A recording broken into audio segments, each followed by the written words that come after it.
called coup. What exactly is a haiku? Must it have exactly 17 syllables? A rigid 5-7-5 formation, a battle plan, like a football team 4-2-5 or 4-3-4? Some people take a rigid approach. They want the traditional haiku to remain untouched, like an ancient Japanese temple whose stones are sacred.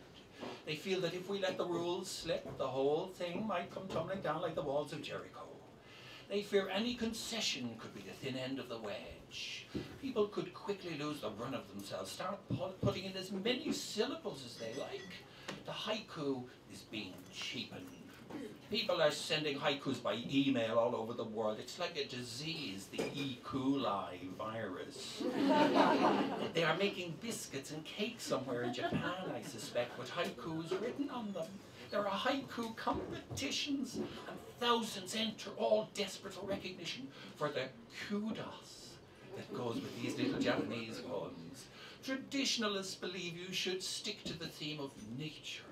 Others favor diversity. They want innovation. They want new coups. Not just haikus, but low coups and medium coups. They feel the haiku should be able to deal with a variety of themes. For themes like love, for instance, you would have woo coups. Haikus dealing with grief or sorrow, boo-hoo coups. You could have catchy coups, cunning coups. There are haiku workshops, literary cookery classes, in which people learn about the ingredients of the form and how to cook them up.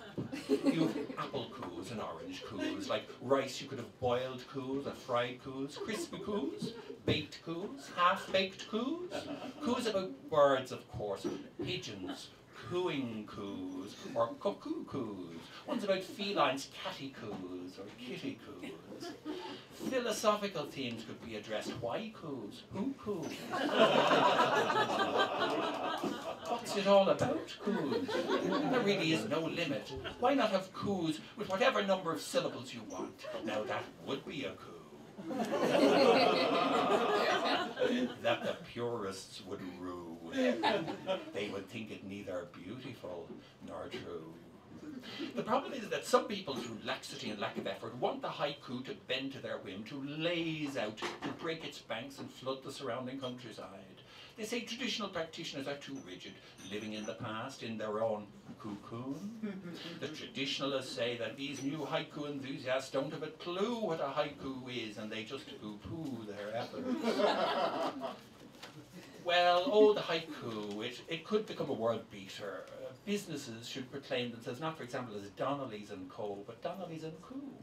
The possibilities are endless. And this is what brings me to my ultimate proposal, my vision for the future. We already have cuckoo clocks. Why couldn't we have haiku clocks with a haiku written on the face?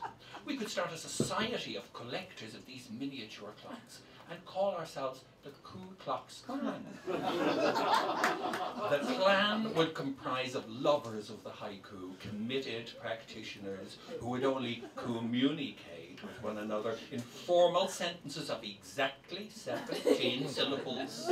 They would only speak in haikus. All speech at dinners and outings and AGMs would be within the required form.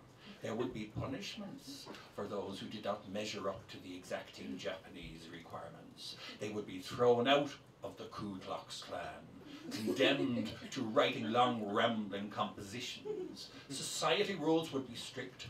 Roll calls would be kept at each meeting. Anyone absent on 17 occasions in any one year would be reprimanded.